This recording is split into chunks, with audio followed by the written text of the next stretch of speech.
So, guys, kunwari, ibang episode to ha. Tayo-tayo lang, huwag niyo sabihin sa iba yan ha. Okay. Kunyari, this is another episode, different day. Oh bro, kamusta? Been 2 months since Welcome our to Project episode. Pilipinas. Yeah, right. Ayan. Hindi ka nag-intro kanina eh. Matino naman. Tama. Tama. Ayun. Welcome to Project Pilipinas. A brand new episode. Alright. Very exciting yung topic. Alright. Okay. Kamusta kayo dyan, guys? Ito na, mga episode natin. Parang pang FBI Live kung style ko. Ito na, latest episode For today's natin. video. I know. Yun. For today's video. Ano episode na tayo, bro? 37? Mga ganun. Mga ganun. Malapit na tayo mag-40, bro. Matanda na tayo. Ayan na. Nagpaparinig na yung mga hindi pa kasal na magka-40 na. Okay, bro. So, last episode natin, which was a long time ago, right? Nung nakapula pa tayo, ang pinag-usapan natin is bakit nanalo yung mga pula at natalo yung rosas at saka mga azuri. So ngayon, ang pag-usapan naman natin is bakit yung iba na kahit natalo yung kandidato nila, pwede pa rin sila ma-certify as vloggers sa Malacanang habang yung iba wala ng future. Dahil sa unity. Dahil sa unity. Bro. So, itong big issue nowadays. It's a very controversial issue. So, obviously, first of all, I knew that Trixie was in the contention for the press secretary from very well-informed contacts. Noon pa lang. But I didn't say anything in public about it because I was told that they were still considering other options, including, let's call it, more traditional journalists, whatever, etc. But eventually, Marcos went, it seems, with his first instinct, which was work with blogger / lawyer, whatever. So podcaster, whatever. So in a way, it was not surprising. At the same time, a lot of people were saying, well, Marcos went for professionals, pros, diba, for his technocratic position, etc. So they were hoping that the whole cabinet will be more like that, more glitzy, glamorous, very credentialed people. Kasi press secretary, yung trabaho niya, kausapin mo si CNN International, BBC, etc. Medyo magarang trabaho. At in fairness, in the case of Tatay Digong, ang kaibigan natin si Martin, diba? Martin comes from the media. He's a legitimate journalist. You may have issues about him here and there, but he's a legitimate journalist, right? So in this case, many people are saying, why? And then it's not only that, but it's also the fact that now nagsisimula na yung accreditation ng bloggers. But what made many people worried, especially in the journalistic community, people close to my heart, people I've been working with, is yung first major press conference ni Bongbong Marcos, right? I think he said many good things. Hindi ko alam dun sa solvent na yan, but generally I think the press con was good. But the issue was yung mga tao nandun, halos wala from the mainstream or established media. Parang alam ko lang yung kapuso ko si Ivan Mayrina yata nandun. SMNI tapos Net25. And then essentially it's those alternative media, let's just call it that way and all, right? So ikaw, Marco, so I gave you already kind of a window into how a traditional or oriented person, including a aspiring vlogger like me, right, looks at this issue. But ikaw as a traditional blogger, as a legit blogger, anong intindi mo? Like, first of all, did you expect that Marcos will go for a blogger to be his press secretary? And then what do you think about the first press con and then also this accreditation issue? Can you tell me something about that first before we go into the debate, which is blogger versus journalist, B&J? Yeah. Actually, nagulat din ako na si Secretary Trixie yung pinili. Nung kampanya, she wasn't very vocal. Hindi siya yung katulad ng ibang mga social media na talagang attack for Marcos. Pero I've known her for a few years na. Alam mo ba, Richard, nag-broadcast din ako sa radio for about 2 months sa DWIZ. Right. Can you tell us? I was a co-host kay Attorney Topacio. Attorney Topacio is a very close family friend. So they invited me na mag-co-host. So nag-co-host ako for about 2 months. Okay naman. Basta araw-araw try namin si Lenny, ganun. So Before yung Before there was a program namin, Gadon, there was a Topacio, just to be clear about this. Okay, yeah, you were saying it. before nung Yes Yes Yo Topacio na show namin was Karambola. So mas So show yung nila, show ni no? Trixie, yeah. TP kasama din doon, di ba? Sa Before, pero kasi Contreras, right? I think yeah, so. before then. Yes, right. Sorry, I just pero nung naabutan ko, wala na yung dalawa. So iba yung kasama ni Miss Trixie. I think si Conrad and I forgot the name. Right. So mas I looked at Miss Trixie more sa DWIZ as a radio host. Mas ganun ko siya nakikita kesa as katulad namin na talagang vlogger na as in talagang vlogger talaga all throughout. Right. So the whole time mabait siya sa akin. Vlogging, bro. Ilang years ka nag-vlog? 10 years na ba? 4 years. 4 years pa lang. Oo, tapos 3 years na politika. Yung buong term. So 1 year ka lang parang showbiz style and then 3 years na political. Yeah. Wow, grabing transition mo. Sabay nung kay Isko.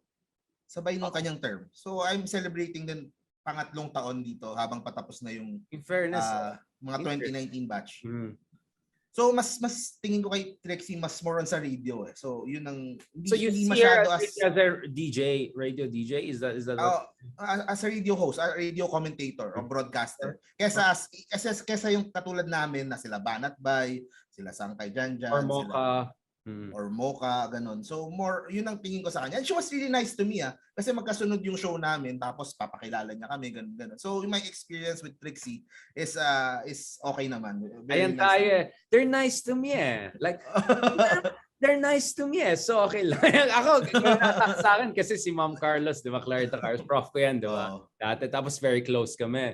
So, syempre, they attack her for revisionism, all of that. And then sometimes I say, but you know what? She was nice to me as a student. She's nice to me. Ganun na naman tayo Alright. Pero syempre, I knew na from that time na she was very hardcore anti-yellow. Yun talaga ang ano ko sa kanya. So, definitely. Diba nung time na yan na-suspend siya bilang lawyer, this was around, kailan pa siya nag-suspend? Parang hindi ba ganun yun? Hindi ko nasundan yung yun. Yeah, let me double check that. Ayoko magsabi. I just want to check lang about, parang may nakita ko 2015 or something. So kung titingnan mo siguro yung direction ni ng mga Marcos administration in terms of communication sa pagpili kay Trixie, diba? Kung ako tatanungin, si Trixie hardcore anti-yellow. So baka ganun yung mangyari for the next 6 years. She's trained as a lawyer, UP law. Even though suspended, etc. she's a lawyer, so she has an understanding of students. Nakasama ko rin siya dun sa debate namin ni Sasot, di ba? She was one of the moderators. She tried to kind of pick on me on the EJK issue, etc. I know the trick was she was trying tricks that Trixie played.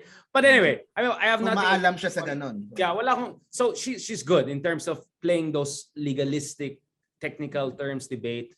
So in a way, press secretary. So you're arguing that press secretary was not the most important. I knew that she was in contention, but you're giving a different perspective because your perspective is that she's not necessarily just this or just that, but she's actually a radio person. She has a legal training, etc. So maybe that made her the right person to handle the Marcos communications. They would call her, hindi mas vlogger or blogger ang tingin ko sa kanya. More on dun sa karambola talaga na as a radio broadcaster. Pero ayun nga, basta ang bottom line dyan, kahit sa vlogs, kahit sa radio, she's very anti-yellow. So yun yung asahan natin for the next 6 years na in terms of sa mga lalabas na communications coming from. Wait lang, just to be clear about that, didn't she say all the things about Imelda in the past on the issue of Imelda, conviction and all? And di ba binalikan siya? Kay Luke, no? Yeah, I'm just saying, you know what I'm saying? Like, in the past, she said things against Imelda and the Marcoses, right? Like she was like Duterte but not pro-Marcos. Parang kind of Cayetano-ish, right? Pro-Duterte but against Marcos. Parang may ganun siya dati, di ba? And then ngayon sinabi na nagka-liwanagan, whatever, nagka-enlightenment siya, whatever. Of course, that makes sense in light of everything now, right? Okay, so speaking of that, of course, you're not gonna say bad things against her because she's gonna give the light. para iklaro na din natin para sa mga nakikinig ng live course. mo. Wala na akong pag-asa dyan sa vlogger. So I'm gonna be honest. I'm not saying hindi ka honest. I'm just saying, oo nga, no? Siya yung magiging tagalgay ng lisensya. Lisensya. Vloggers. Woo! Lisensya. Lisensya. Yan. Yun, I already, nakausap ko na siya, saglit. I told her na gusto kong magpa-credit doon sa Malacanang. Kasi the thing is, hindi pa siya approve eh. It was just a proposal from her. So, pag na-approve 'yon, kapag they're going to give out mga passes or accreditation or ano, I'll apply. Iyon. Gusto ko talaga. Gusto kong i-cover yung... yung application, nag-usap lang kayo. Uy, bigyan mo naman ako ng ganun eh. Ano yung process na accreditation? Hindi, wala pa kasi hindi pa nga siya approved. It was just a proposal eh. Na talagang sumabog kasi nga nagkaroon na ng debate between journalists versus vloggers or bloggers. Right. Na parang vloggers are not journalists. Na ngayon pumuputok yung bulusan, nasa na yung mga vloggers, pat wala doon. So parang biglang sumabog na yung ganung issue. Pero sa totoo lang, wala pang hindi pa approve. Hindi pa nagsisimula yung accreditation. Pero more or less I have an idea na din kung sino yung sa mga pro BBM yung mabibigyan ng accreditation, yung mga malalaki sa kanila. Yeah, given na yan, di ba? We know the gang, right? We know the gang. Wow, that would be yung isang parang Kim Jong-un ba yan? Sino yan? Yung isa na feel ko makuha niya. Anyway, di na ako magbardagula. Ayaw ka na magbardagula. Okay, so now let's go to the debate. All right, now let's go to the debate. So what do you think about this journalist questioning the qualifications or lack thereof of bloggers to cover something as consequential, as sensitive, as high stakes as presidential briefings? Anong take mo dyan? Do you think it's just being elitist, being just bitter? Ampalaya lang ba ito? Ampalaya monologues? What's going on? Tell me honestly.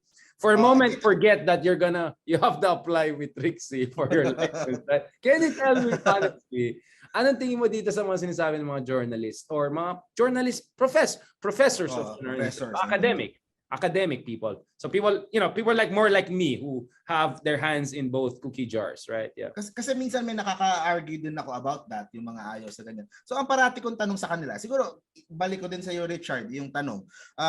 Kung sakali ba na si Lenny yung nanalo, tapos Lenny would allow vloggers would give accreditation to pro Lenny vloggers sa Malacanang, okay ba sa inyo or hindi? And marami sa kanila ayaw pa rin talaga. Parang ayaw nilang mahaluan yung mga journalist na nasa Malacanang with vloggers. Pero sa akin, even supportive si Lenny, ayaw nila sumama even pro Lenny vloggers. Even pro Lenny, even kunyari si Lenny yung nanalo tapos ganit same thing yung mangyari. Parang ayaw din nila sa your case pa parang ganun din. Like, but Pinoy Ako Vlog must have good relationship with, hindi ba? Parang si Pinoy Ako Vlog. Yun na lang. That's a good example. Kunyari, if Lenny won, si Pinoy Ako Vlog, tapos siya yung bibigyan ng accreditation, would you be against that? Or maraming kakamping sa ang sinasabi na ayaw din talaga nila. So walang daw masyadong purist sila na so they have hindi sila hipokrito. They're purist. Or elitist, some would even say. Oo. Kaso yun nga, ang problema nga, parang medyo looking down on vloggers na din. Sa akin, meron naman talaga, just like in any profession, meron mga bad eggs naman din talaga. Pero meron din namang maayos. Meron maayos in a sense na, yun, basta... Mark Gamboa sila. pero yun eh. Pero kasi pero naiintindihan ko naman yung argument. Kasi nasa amin, sa vlogging, walang code of ethics, right? Walang parang yung walang editorial process, walang training, how to handle communication, accountability, hindi kasing bigat nung sa ano. Pero kasi we're a young I would always advocate for this. We're a young industry na we're still growing, we're still learning.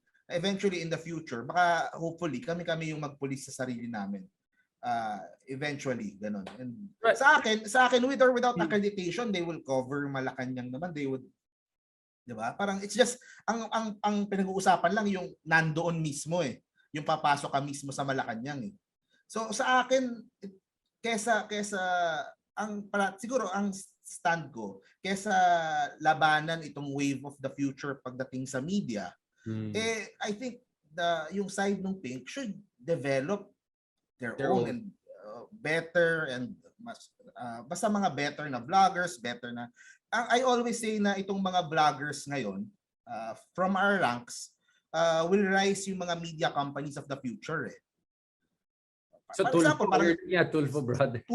Si Tulfo 'di ba? He started sa radio pero ngayon he has his own channel or media company na. Ganun din, and marami dito sa mga kasama ko ngayon.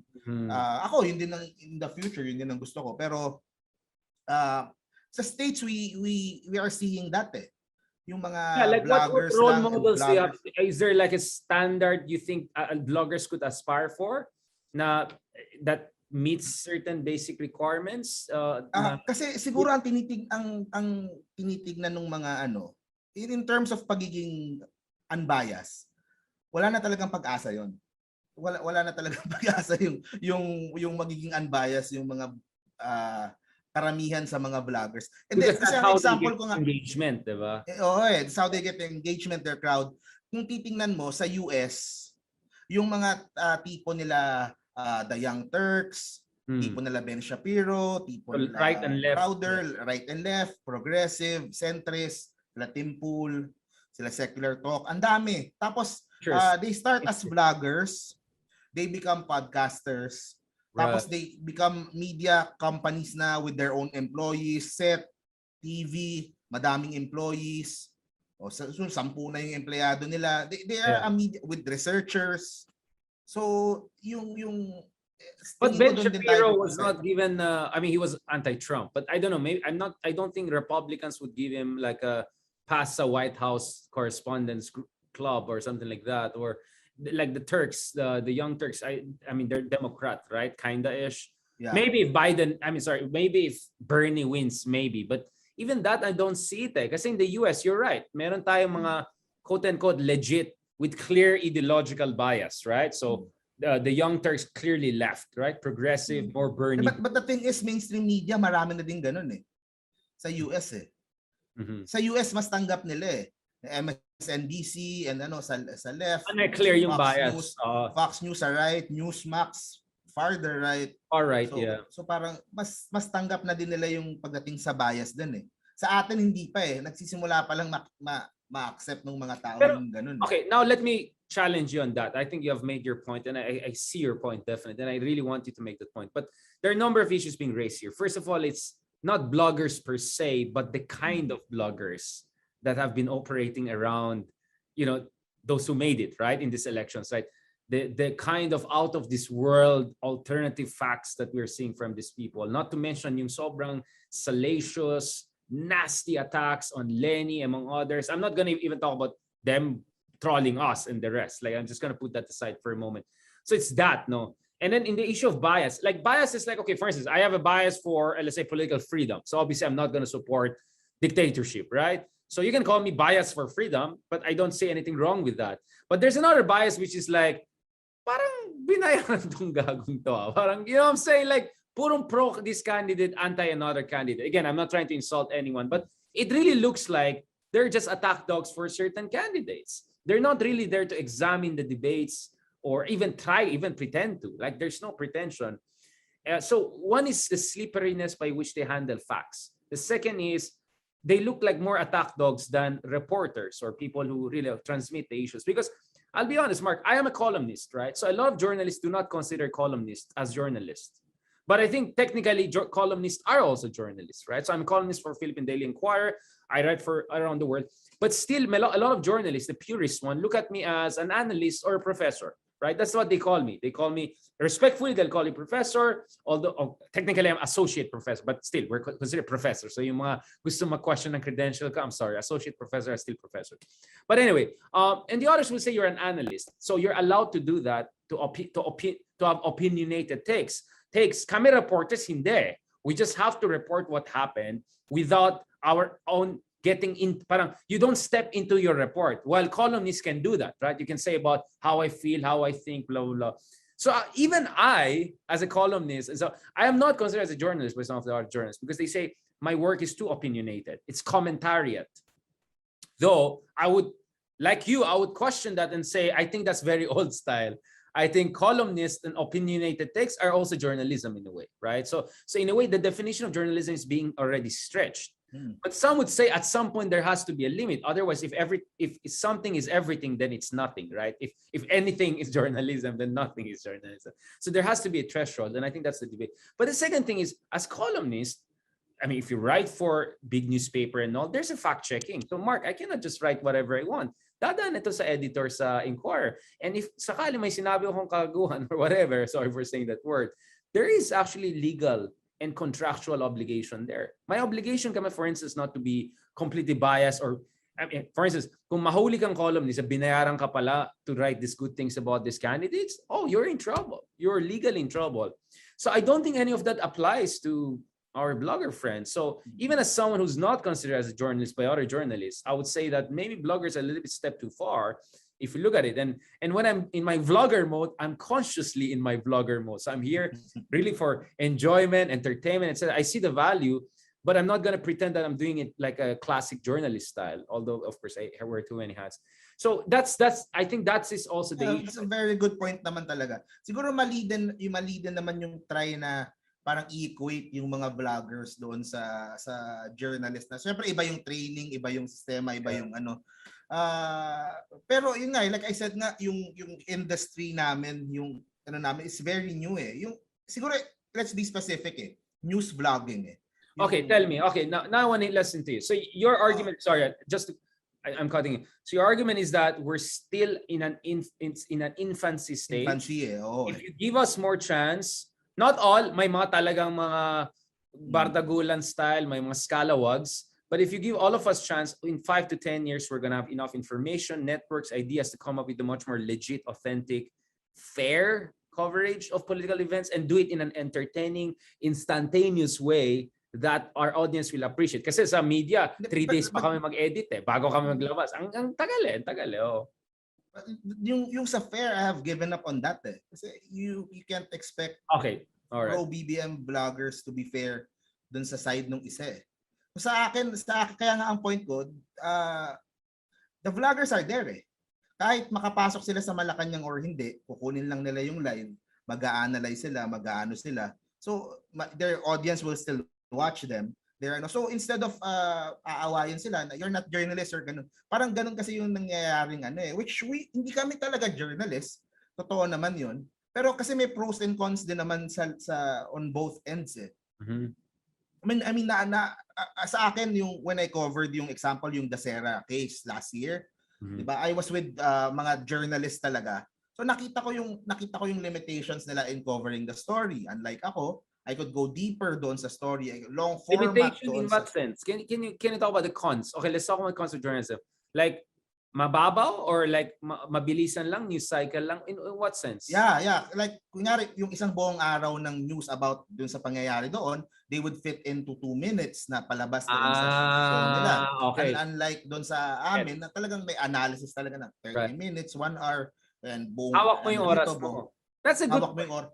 Bro, that's a very, very good point. Kasi you're right. I mean, lalo if you're like 24 TV Patrol level, right? Talagang 2 minutes lang talaga maasahan. 2 minutes lang. That's a lot, right? A lot of eyeballs, but it's definitely not going to be deep. While in blogging, you can do 3 series. And Tsaka iba-ibang klase kasi. Like, kaya ako binigay yung example ng Dasera case kasi that is investigative journalism. Kasi iba-ibang klase din naman ng journalism meron tayo eh. Pagdating sa investigative journalism, nandun yung difference na coverage ng mainstream media sa coverage ko. Pagdating naman sa journalism covering politics, diba?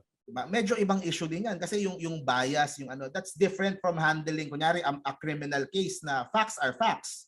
Na 'di ba kung ano yung nangyari, kung ano yung ebidensya, yun yung susundin natin. Unlike sa pag sa political na medyo may halo na ng bias mo or ng emotion and so yun yung isa pang magandang i-define eh. How about sa sinabi ni Teddy Boy na wala naman daw journalism sa online, sa social media. Yung mga journalist lang daw is sa print or sa TV. What are your thoughts on that? Yeah, first of all, Tito Boy, Teddy Boy. Tama kasi mga boy eh. Si Teddy Boy has blocked me on Twitter, so I don't know what the hell he's saying there. Not like that I miss him, but I look forward to our next foreign secretary na hindi ako na-block sa Twitter. Ewan ko sa insecure na tao yan. Actually, there was a time na invite namin siya for an interview we do, but it was gonna be online, and he actually snubbed it. He said, "Oh, I don't do online and all." Guess who agreed to that? Prime Minister of Malaysia agreed to do an online style, and it also went on TV and all. So parang noon parang sabi ko, feeling tong ano to But I'm gonna be nice, anyways, paalis na siya because BBM is not gonna get him most likely, so I'm not gonna make an issue out of that. No, I mean, that's very old school thinking. What are you talking about? Like online, like okay, like I'm on Philippine Daily Inquirer, right? I do the print version, so I'm not the inquirer.net, right? So syempre medyo mayabang kami kasi konti lang kami dun sa print. But let's be honest, the biggest audience we get is on inquirer.net, right? Which has, my goodness, like newspaper, the best circulation you get is like 1 million. The .net circulation is what, 27, 30 million? You know what I'm saying? Like, it doesn't even work that way. And then to say like only television is real journalism, like, I find that extremely arrogant and old school and out of touch, right? Essentially saying he is a real journalist. That's what he's saying. That mga katulad lang niya. And to be honest, Mark, I don't even consider him as he's barely a good journalist to me. Editorial niya, they're like blogger. They're like blogger. They're worse than blogger. It's horrible, right? Horrible. The prose is okay, but the delivery is horrible, and the content is pathetic. So I don't know. He doesn't pass my standard as journalist, and I'm saying that as someone who actually has written op-eds for the New York Times and Washington Posts of this world. So, anong yabang ni Teddy Boy. Boy, you're not even my level, all right? So wag kang magyabang din. So magandang point Kailang ito napansin ko lang doon sa live mo. Hindi niya narinig yan, wag niya sabihin kay Teddy Boy. Ito ang ganda lang ng point yung pagpapasok daw ng mga vloggers and vloggers sa Malacanang is disrespecting journalists. Okay, I see. Ganda What do you think about that? Ikaw, anong tingin mo dyan? Actually, ang gandang point nung nabasa ko kaya binringin up. Stop chumming up with them. Teka lang. Ba't ngayon ba hindi nangyayari yung disrespecting Nangyayari na din naman. Gagawin na din naman. Ako kasi bro, ganito yung mga naging reporters sa Malacanang, they work so hard to get to that level. Usually itong mga senior journalists or yung mga star reporters, right? So they went through the gigs. 'Di ba usually kung mag-start kang reporter, you go and do cover yung mga 'di ba yung essentially yung mga graveyard hour work, right? You go yung mga crime scene, etc. So you go through you have to put in the work. Kumaga initiation rights mo 'yan. And then sa next phase medyo less macabre. Kung mahusay ka, nanalo ka ng awards and all, then they put you in Malacanang. So all the Malacanang reporters, whether it's our good friend in sa GMA or Pia Renada sa Raptor, these are their star reporters. These are not their entry-level people they put there, right? These are not their... Magandang point. Ang idea is like, ikaw vlogger, paano ka napunta dito? And star vlogger naman, star. Yeah, but they won't become a star vlogger, you know what I'm saying? You know what I'm saying? Sa views and pero it's different. Gets ko naman yung hard work and yung that will be more my argument. That the respect, I don't understand that. Yeah, pero yun nga siguro we're not yung mga vloggers na pupunta doon. They're not there to replace journalists. Just to give a different perspective. Compliment them? They're there to compliment them? A different perspective siguro in covering yung sa balita. Ito na naman yung different perspective. Parang sa akin we talk about disrespecting journalists, right. Disrespecting disrespect. Yung Marcos ang mga uupo sa Malacanang. We just let back yung Marcos family sa Malacanang. I don't know what. Pero ayun. Anyway. Yeah, you got a point, right? We're in crazy times. Like, ano bang natin?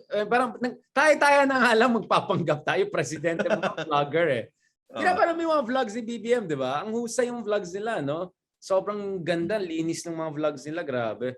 Iba talaga pag, Paul Soriano, ang pangalan niya, yung director? Paul Soriano. Yeah. Siguro ang point ko lang, yeah. siguro gets ko yung point nyo na we shouldn't compare vloggers to journalists. Talagang iba talaga. Although merong mga bad ex din diyan, merong mga negative din, pero iba naman talaga. Yung pinagdaanan and yung training and all that. Pero sa akin lang, ang point ko lang nga siguro sa mga tumututol is to embrace yung ganitong klase ng media, yung ganitong klase ng yung taste ng viewers eh. There's a reason kung bakit maraming viewers si ganitong vlogger o si ganitong ano. Oh, you tell me. Because you can get a lot of viewers by, I don't know, kung magandang katawan mo, magganyan ka, biglang ang dami mong viewers. You know what I'm saying? Like, but it's different let's separate news vlogging eh. Yung sa news vlogging, ibig sabihin ko, yung political vlogging. Okay. I'm guessing naman na ang papapuntahin naman nila sa Malacanang puro mga political vloggers naman, hindi naman siguro yung sila yung mga pa-cute type na vloggers. Oh, you never know, Mark. You never know. Baka nga dahil sa cuteness ikaw ang kukunin nila. Baka nga may chance pa ako dahil baka cuteness ang start. Baka naman. Baka naman. Diba? Baka may chance pa tayo. May criteria pa. May criteria. Face value. Face value. Pero ang point ko nga, the media landscape is changing. Kaysa masaktan tayo na I mean, maganda yung point niya na in a way na it's disrespecting journalists, pero it's already happening. Tingnan mo yung kay Ivy at yung kay Karen Davila, papasok pa lang ng interview. Yung matatanungin siya ng report, akala ko nag-migrate ka na. Grabe. It's already happening then. Sa akin siguro bias din ako dito sa topic na to kasi I'm from that industry. And you're gonna get accreditation soon. So hindi din sigurado kasi hindi naman ako pro pero anything that example nga si Banat Bay nung 'di ba before nakakaaway ko tapos before siya nag-isko. Pero yung the mere na nagpa-interview sa kanya si President Duterte nung last year nung buong kaguluhan. Hindi mo siya iaano sa journalist or pero it's good for the industry as a whole. Because get the message out. I see what you're saying. Ako kasi ang problema ko ngayon kasi the two sides hate each other. Parang ganun nangyari. Like, of course, I'm talking about star bloggers and star journalists. There are many others who are like, okay, no problem. But if you look at the top on two levels, like the big political bloggers, excluding us, of course, and star journalists and excluding us, of course. If you look at it, they really hate each other. I mean, like grabbing level of attack on each other, diba? So, and we know what happened in the past 6 years. So, kumbaga, bad blood yun eh. May pagka-bad blood tong situation. Although I understand what you're saying, actually, it's not only media change. The world is changing. The technological landscape is changing. How people consume information is changing. That's why I'm doing my vlogging, right? That's why hindi ako maasa na panoorin nyo lang ako sa CNN International or ganito. Because people want instantaneous, constant, personal. Nakikita nyo yung mga pimples ko dito, ganun. Nakikita nyo yung imperfections ko, wala yung script, di ba? Like, this is just me being me, right? Gusto ng tao yan. So that's where I understand where you're coming from. But ang point ko lang is, at this point kasi the big ones on both sides, and then yung press secretary mo, your press secretary is not someone who's gonna bridge this. Yun ang problema eh.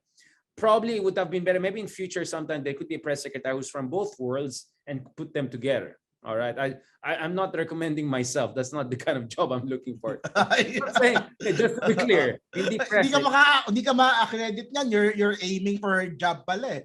I want the job. You'll be press secretary. I want your job. Nah. I want a different cabinet. Sa akin, gets ko din naman yung magkaaway. Pero wag kasing personalin. I mean, sa akin yun din naman ang point ko pagdating dito sa politika. Separate. Ako, I always separate yung trabaho ko with yung sa personal na. Si Banat ba yung nag-away kami last year? Pero nung kami okay naman kasi trabaho yun eh. Yung pag-aaway namin online. Diba? It's a different thing. Kung pe-personalin ka na talaga. Kung, diba, kung Pero personal pare, na yung grabe atake kasi sa'yo. ginagawa nila. I'm not gonna even talk about myself. Yung iba, inattack yung anak. Yung alam mo yung ganun, bastusan na talaga bro. Bastusan talaga. Pero yun nga, gets ko din naman na there has to be a way for us to na mapulis yung Bridge it. sa aming mga vloggers na. Pero we are under din naman yung same law sa libel, cyber libel. So lahat naman kami dyan. Naman. Maybe I will endorse you as assistant secretary for PC or undersecretary. Then maybe you can do that. You'll be the liaison and you have talo kami. Kung nanalo sana kami. You never know. By the way, speaking of which, akala ko si Isko baka pwede bigyan ng cabinet yan. Hindi kaya walang chance. Wala akong naririnig. After 1 year, like, maganda sana namin baka sa kanya, no? DILG. Baka it's better to ano na lang, to mag-independent na lang din. Anong kamusta si Isko ngayon? Wala akong narinig masyado. Si Lenya, alam natin. Pero si Isko, business as usual sa Manila. So inaayos na lang yung turnover dun sa susunod na na vice mayor na. So magaling ako dun kanina, okay naman. All right.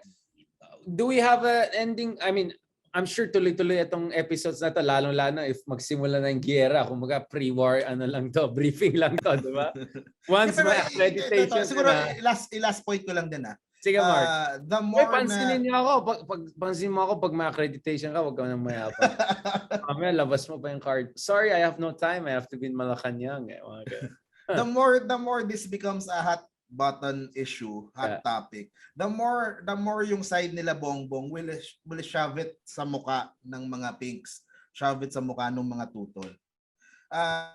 Wala tayong magagawa eh. It's their choice na din eh. Go with the flow. Gusto nila magpapasok ng vloggers, kung gusto nila magano. Yung mga vloggers, they were instrumentals doon sa panalo ni Bongbong eh. So, diba? You're right. Some people may, diba, some people really hate ideas. Ako, I'm a little bit warmer dun sa idea. Pero it's going to happen. So, ang gagawin natin? So, ang point ko nga, develop vloggers on your side. Yun yung mensahe ko sa kanila. We see that now. Kristan, si Nico David, yung Christian Esguerra, they're starting. Sa bagay. O nga, no? Mga kakamping, meron din sila mga nila, di ba? Mga stars nila ngayon. You're right. This guy, Kristan, parang crypto guy yata yan. Yeah. Gulat din ako eh. Political vlogger. Okay yan. Nag-start siya motivational eh. Pero kasi motivational, pero kasi the moment you do a Lenny video, merong sumipa yung views. May market ka na eh. May malaking market talaga eh. Marami ang kakampings eh. Wala lang talagang product sa YouTube. Walang video sa YouTube. Hoy, bro, troll ka ng mga followers ko. Sabi niya, and then naman tayo, walang magagawa edition para ka daw Tatay Digong. Ay, wala tayong magagawa dyan. No. What you're saying is you have to work with the emerging information and ecosystem that you cannot deny it. Yeah. Sa akin, whether we like it or not, yung noise nila is going to be there. So, make a larger noise. Diba? Right. So in short, kung kakamping ka, supportahan mo sila Christian Esguerra, sila. Yeah. Okay, sorry. By the way, to Chris, Christian, I didn't mean to say your partisan. I'm just saying that your liberal democratic points of view is obviously more amenable to the kakampings than the others. Just to be clear, I'm not trying to tag some of our friends because Christian is a legitimate journalist. Now, that Kristan guy, maybe different yan kasi talagang mukhang vlogger yung taong yan. He started talaga Lenny eh. So, yeah, exactly. Yun. So, si Nico David is also another friend. Ayun. I didn't know about it. Please tell us. I mean, because of you, I'm getting to know these people. Alam, obviously, wala akong time, di ba? Like, I'm just producing. Wala akong time. So, dahil sa'yo, I got to know Banat Bay. I got to know Sangkay Janjan, Maharlika. You know, now expert na ako. I go around the world. You know, back in the day, there was Janjan and Maharlika. And nagkakamos sila. Sino yung mga ganun? Tapos mag-shift. Oh, shoot, may talagang ganun. Ang galing ni Haydarian talaga. He's a social media expert. Hindi niya alam. Kay Mark Gambol ang galing yung si Kristan is getting a lot of views. Ang laki. Ang taas ng views niya sa channel niya. Sa YouTube. Kaya ang point ko sa mga kakampings na everyone watching here, malaki yung market. Right. Alam mo si Kristan, if he continues dyan, gumawa siya ng 1 video per day, pwede siyang kumita sa YouTube ng at least 6 digits. Wag na tayo mag-usap ng pera. Mahirap na ngayon. I mean, like it's gonna be a whole career. No, it's that's my way of encouraging kesa awayin nyo yung mga vloggers na na hindi nyo din naman maano, nandun pa rin naman yung mga channel nila, make your own na din. So yeah. At least that's how I view din yung 'di ba yung Fox News and MSNBC. Right. At least meron equal on all sides. Right. Watch everything, then you decide. Diba? So, Mark, since ikaw yung expert, anong advice mo sa akin? Kawawa naman ako. I criticize naman all camps. Diba? Daming kakamping galit sa akin kasi may mga din ako. Kinakancel na nga ako. Buti ang dami kong mga kameta kaya sinusupport nila ako. Pero I get your point. Yeah. In short, there's the market. You can build your niche. If they have their commissars, so that's really the term, commissar, diba? Ito yung mga propaganda chiefs. Make your own commissar, diba? Ah. Cold War, diba? Cold War to eh. Lucrative eh. Soviet Union. Buti sana kung hindi. That's what you're saying. Yeah. Hindi, yung sa'yo, sa akin naman din, ito for message ko din for kakampings, hindi ko din masyadong magets na how many of them would attack you.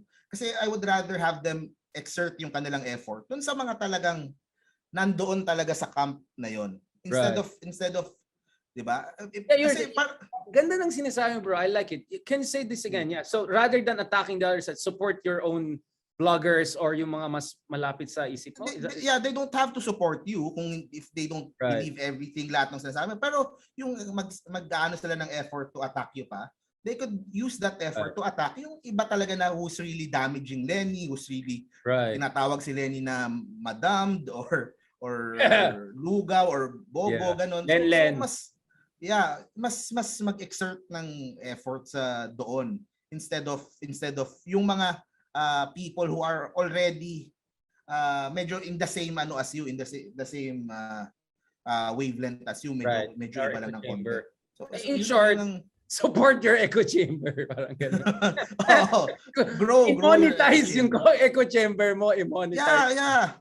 Well, practical lang. Imagine if yung YouTube naging parang Twitter.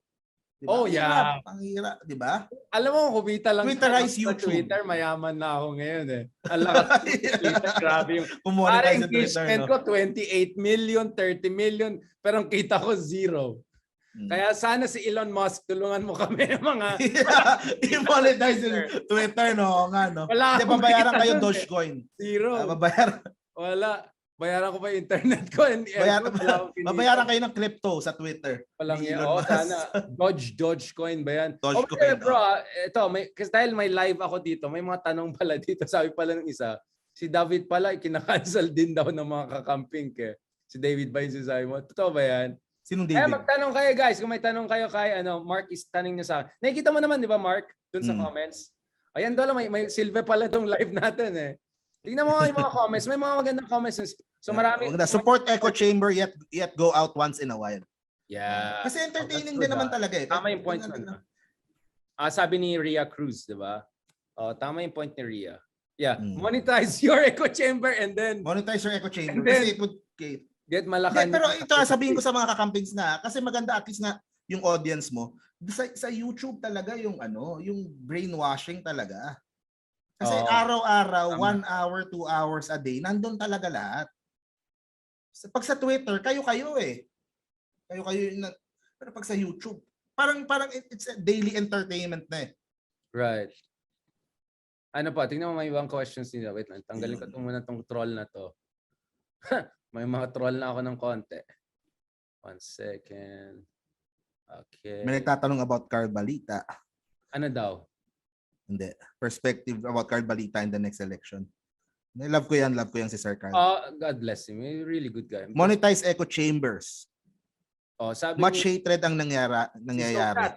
Support daw both of us. Yan. Yeah. Thank you guys. See, vloggers. Ayun may nag-send ng stars tuloy Oy, ano kami ang tawag dyan, vloggers kami. Oy, nakikiano ako kay Mark. Riding on your coattails. Dami ka na nakuwang stars, Richard. May pang-spiral na tayo. Ayun, no, bro. Dahil nagparinig ka eh. Nagparinig ka sa iyo eh. Ayan, may mga supporters tayo dyan. Thank you. Third first to, bro. Third first. Gawin kong third first tong meta. Neither this nor that. Ano sabi ni Mitch Tengcho? Siguro fair din naman sabihin na hindi naman usual sa kakamping na dumayo sa channel ng ibang vlogger para mang-away. Hindi katulad ng iba dyan. So parang point nila, mas bardagulan ang kabila kaysa sila. So parang kumbaga mismatch. Parang sila pupunta doon with ballpen, sila may kutsilyong dala. Parang yan ang mahirap. Alam mo ang role ng sa YouTube ng mga vloggers is to feed yung mga tao kung ano yung sasabihin nila kapag nakikipag-away sila sa comment section ng iba. Right. So parang yun ang inaarmasan nila. So that's why nanonood tapos alam nila yun yung gagamitin. Parang natutunan ko to, kailangan ko tong gamitin. Mark, alam mo Mark, magsulat tayo ng alam mo yung mga libro na binibenta sa 7-Eleven, ayan na may endorsement. No, yung mga mahirap maging pogi, yung mga ganyan, pero gawa tayo ng short lang like 30 pages tapos how to win the blog wars. Alam mo yung mga ganon? And then yung biography mo, certified Malacanang vlogger Mark Gamboa. Tapos aspiring vlogger, yung mga ganun. So bro, honestly, your advice is really good. Really makes sense. I mean, if ikaw kakamping or hindi kabila na na-frustrate ka sa social media, kaysa maging, wala tayong magawa, disinformation yan, ganun. I think, alam mo, makinig kayo kay Mark Gamboa, marami kayong matutunan. Ako, honestly, meron na akong postdoctoral sa vlogger world dahil kay Mark. Dahil sa kanya, kilala ko na. I mean, alam mo yung nanay ko dahil sa'yo, nanad na siya ng Banat Bay ngayon. Like, alam mo, hapon na yung sinabi ni Banat Bay at saka sinabi ni Maharlika, bakit mo sila pinapanood ma? Ako yung YouTube, inaano sa akin sa algorithm mo. Kasi pinapanood ka, di ba? Given na yan. So apparently, kung ikaw pinapanood, inire-recommend ka rin. Kumbaga, kayo package pala kayo. Walang mami ko, anak, alam mo yung latest kay Banat Boy? Paano mo alam yan? Ako nga hindi ko alam malay ko kasi yan ang sabi ng YouTube Talagang walang yan talaga. No, but bro, promise, I think you have to really give an advice. Alam mo, one day interviewin kita, as in, I'll be a journalist. Lalo na pag certified ka na magpapansin ka na, interviewin ka sa GMA Network. Okay, alright. Okay, bro, let's check a few other comments. I think this is nice too, no? We'll check the comments and give answers. This also have this session. Ayan pinapansin namin kayo. Akala nyo, hindi kami snob. The example ito po isang example pa sa YouTube They have channels na history channels sa YouTube na sarili nila na mas pro Marcos pero wala doon sa side ng anti-Marcos. Kaya nga sinasabihan mo sila Leloy, sila Xiao Chua, sila Lord de Vera, mga ganon. Sayang yun nga kasi may yung mga yun may hatak sila I don't mean hatak in that hatak into grand rallies hatak yung in terms of audience impact sila, di ba? Sayang nga Dapat ikaw Mark ang mag-inspire sa kanila. Ikaw yung guro ng social media I am like magandang tanong. How about the accountability for vloggers? Oo nga. Sige, ikaw nga sagot. Hindi kasi kasi kailangan mong merong linya between something libelous and free speech So as kasi long yung iba interpretation it's as long as it's not illegal Merong ibang channel talaga na Elon Musk ang sagot mo That's very Elon Musk answer. Merong ibang channel na libelous talaga. Lalo na yung mga hindi kita yung muka. Doon ako tutol yung mga channel na hindi kita yung muka. Kasi mas matapang sila So walang nagkakaso, walang nagdedemanda. Si Kiko Pangilinan nagkaso ng 2 channel because may sinabi about Sharon, naging personal na. Yung 2 channel dapat ganun, nila-libel yung mga walang yang. Yun. Pero kunin ko lang yung charger ko. Marami palang tanong By the way, may sinabi si Jessica Tejada, vloggers continue to raise public awareness. So positive sa kanya yung role ng vloggers So good luck pala doon sa book natin. Hey, yung project natin, bro. Sulat natin. Alam mo ako sa book natin. Hindi ako sa akin. Balik lang kunin ko yung charger ko. Go lang. Nakikinig ako. Sige. Go. Nakikinig ako. Kunin ko na. Ang point ko, nawala tuloy yung ko.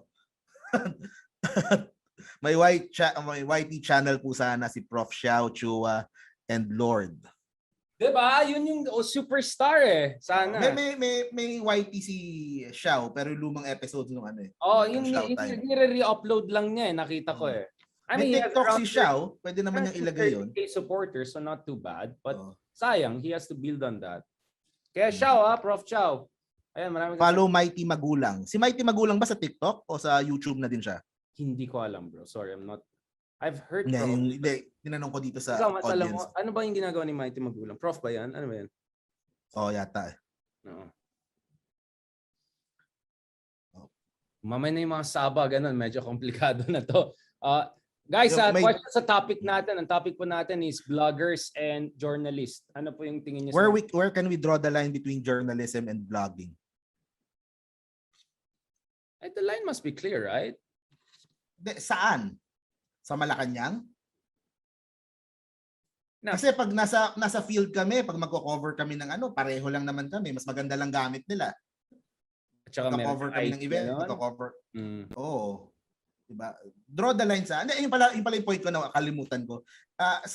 Ako unlike dun sa mga ibang kasama ko doon sa nagba-vlog, very important sa akin yung role ng mainstream media. Mm-hmm. Kahit ako, doon ako kumukuha ng news ko. Kasi na-verify na-check na. Sila yung primary source talaga. Oo. Diba? Pag pwede kong gamitin na parang primary source tapos iba. So pwede siyang complementary or magkasabay siya. So there is a way whereby bloggers can complement by filling in the gaps because they're more flexible, they're more instantaneous, right? So kumbaga in a way it's like lawyers versus journalists, right? Like journalists can report the case without making sure it meets the threshold of let's say beyond reasonable doubt, right? While in law, for something to be decided as guilty or not, dapat ang taas yung threshold of evidence, right? Like for instance, journalistic evidence is much lower than legal evidence sometimes. Or in academic, for instance, what you can pull off in a column, you cannot pull off in an academic journal article. It goes to peer reviews, etc. You get what I'm saying? So in a way, you can say bloggers are also within the same pyramid, right? But at the same time, their advantage is that parang they could be at the bottom of the pyramid in terms of the level of threshold of strictness, but at the same time, they can have the most reach or instantaneous reach because more flexible din sila. So it's like flexibility versus rigidity, right? Parang it's more like that, no? The line is blurring na nga talaga. The line is medyo blurring na din nga talaga. Yeah, you got a point. Yeah, you got a point. Pero ang tanong is anong gagawin natin What will you do about dun sa Nandiyan na sila eh. Ito bro, si Acumen, sinasabi niya, why not yung vlogging isali sa curriculum? Kumaga, may vlogging courses na sa high school, ganon. Yeah, dapat. Content creation. Pwede. Bakit hindi? Magandang yun. Genealogist pala daw si Mighty Magulang, sabi ni Mitch Canoy. Okay. So, in a way, he's into history too kasi genealogy yan, di ba?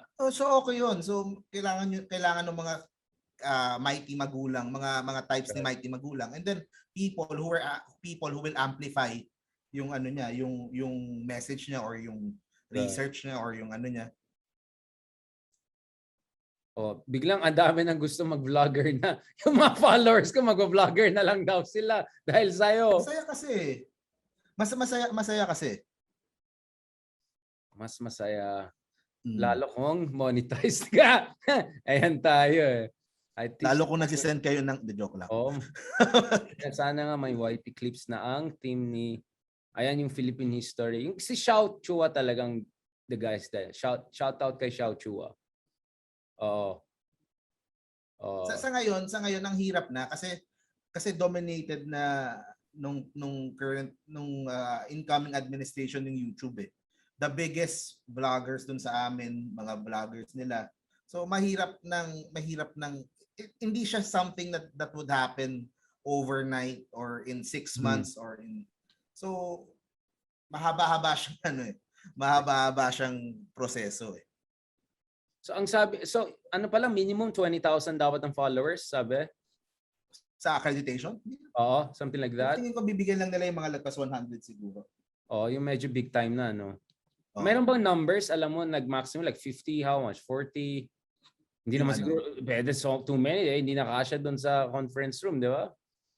Yung bibigyan ng accreditation. Hindi pa nga sure na, hindi pa nga hindi pa siya na-approve talaga Parang idea pa lang, proposal pa lang. Nagalit yung opposition side. O di itutuloy nila. Yeah. Kasi nagalit eh. Bro, okay, ito, speaking of that, I know this is gonna sound almost mean, but some people are saying, ang problema kasi sa vloggers is, ang pakilang talaga nila is level of engagement kasi namamonetize nila yan. Unlike journalists, may assignment ka na, you do your assignment, right? Sahod mo is the same, right? I mean, gets mo, like an engagement can change your kita by factor of 10. A journalist, if he does it well, baka ma-award ka, baka ma-promote ka after 3 years. But it's not very clear, di ba? So in that sense, the incentive system for bloggers, especially mga kumikita na malaki, is to just go for sensationalization or even fake news for that matter. What do you say about those people? That line of argument, sorry. Na meron naman talaga sa mainstream media, 'di ba, meron ding level ng sensationalism nga. Pero syempre sure, meron. Yeah, of course. Yeah. I mean, you're right. Sa mga vloggers. But nonetheless, may minimum standards, di ba? Like, hindi mo pwedeng ibardagulan yan. Baka ma-cancel ka na and all. Hindi ka pwedeng ma-cancel sa media. Talagang tapos ng career mo. Unlike vloggers, hindi mo ma-cancel ang vloggers kasi may capture audience na yan eh. Right? Pero it comes down to anong gagawin eh.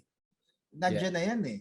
Pwede tayong mag-complain, pwede tayo pipigilan lang sila sa Malacanang para it won't be kung ano as long as may YouTube, may Facebook, gagawa yung content. Like ikaw bro, okay. Ikaw bilang isang huwarang na vlogger.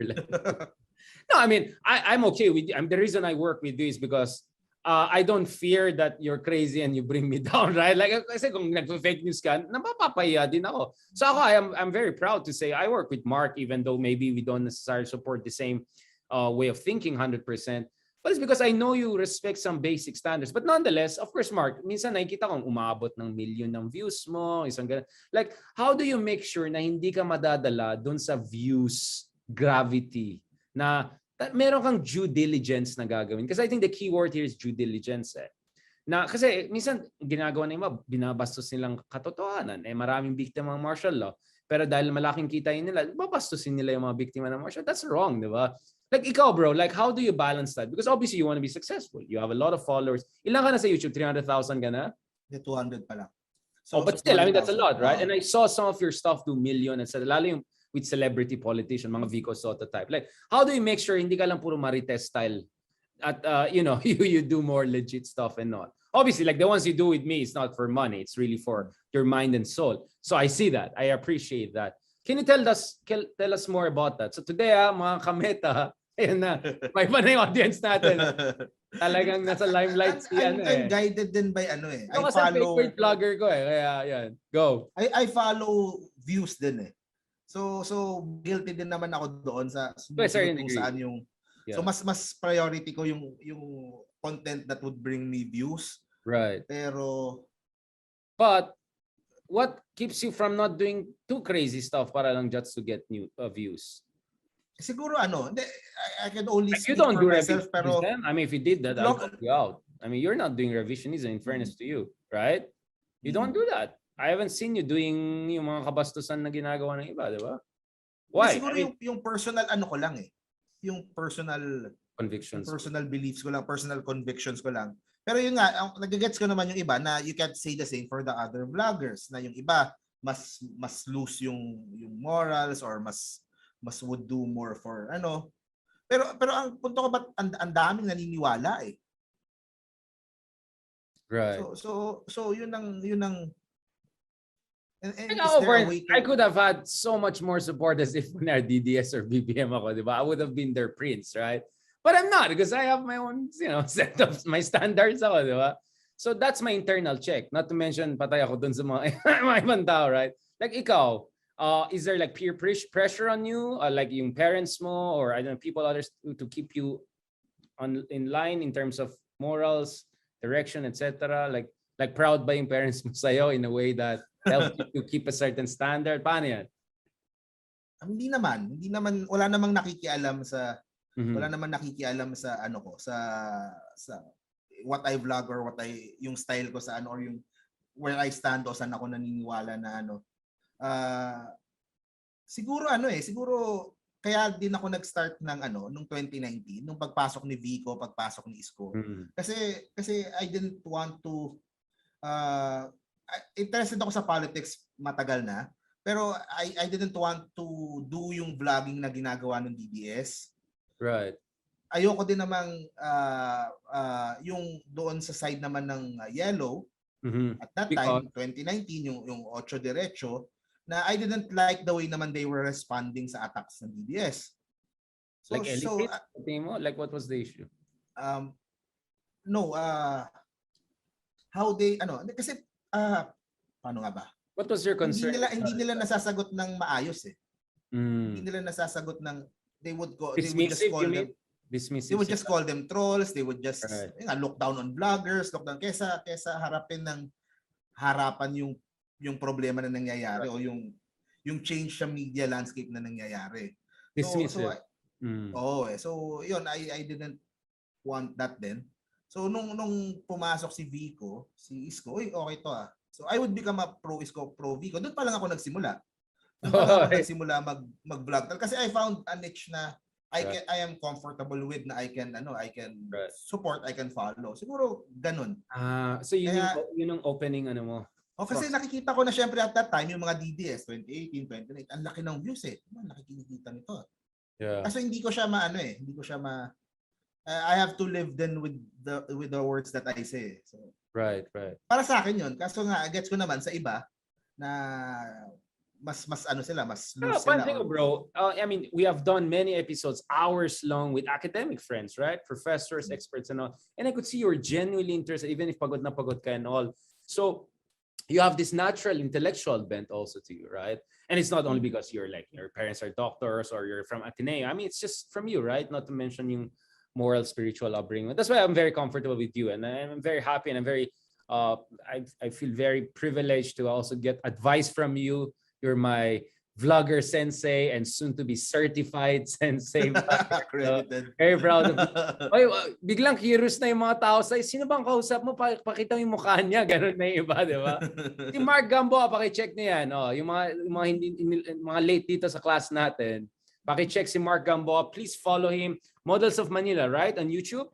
Models of Manila sa YouTube. Models of Manila on YouTube. So, wag na yun sa Facebook. Even if ayaw niya kay Isko, meron naman siyang Vico. So don't worry, balance na siya, di ba?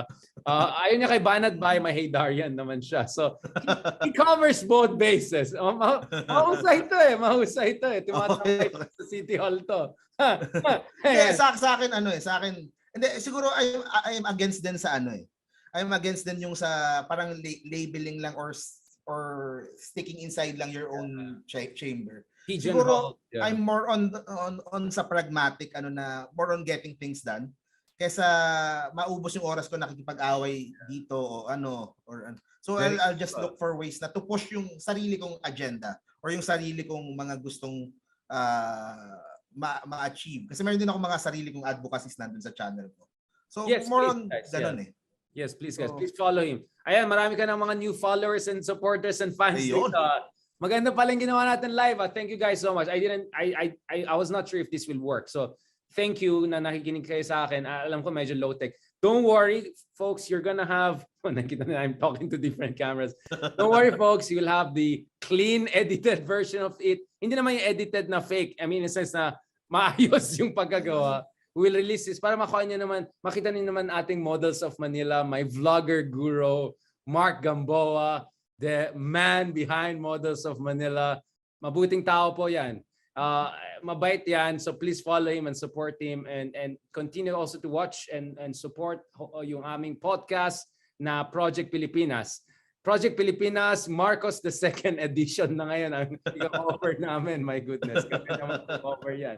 So please, if ayaw niyo yung mga biased vloggers na gano'n-gano'n, gusto niyo medyo diverse points of view, dahil kami naman ni Mark, we don't come exactly from the same camp, although minsan sa isang city hall kami nagtatambay. Ayan tayo, ikaw talaga Mark. Pamak mo ako matak ko, di mo na kasi sinama. Ayan. Actually, yung bahay ko malapit kila Lenny, yung VP office. And soon, Sarah without H, if hindi siya maghanap ng sariling palasyo or something. All right, thank you so much, bro. Thank you so much. I think that was solid. That was really good. It's good to see you after months of really intense. Medyo nag-solo flight na tayo kasi wala na, hindi na kaya eh. But at least now we had a chance to catch up. And hopefully, the next time we talk, naka-certified ka na. So medyo meron ka ng bragging rights. Pakikitin mo kami ng konti. And tips naman dyan, baka naman. Pero yun nga, that would give more eyes dun sa mga maa-accredit. Yeah. Mas mapapansin sila. So, of course, yeah. They will be, kumbaga parang blue seal yan eh.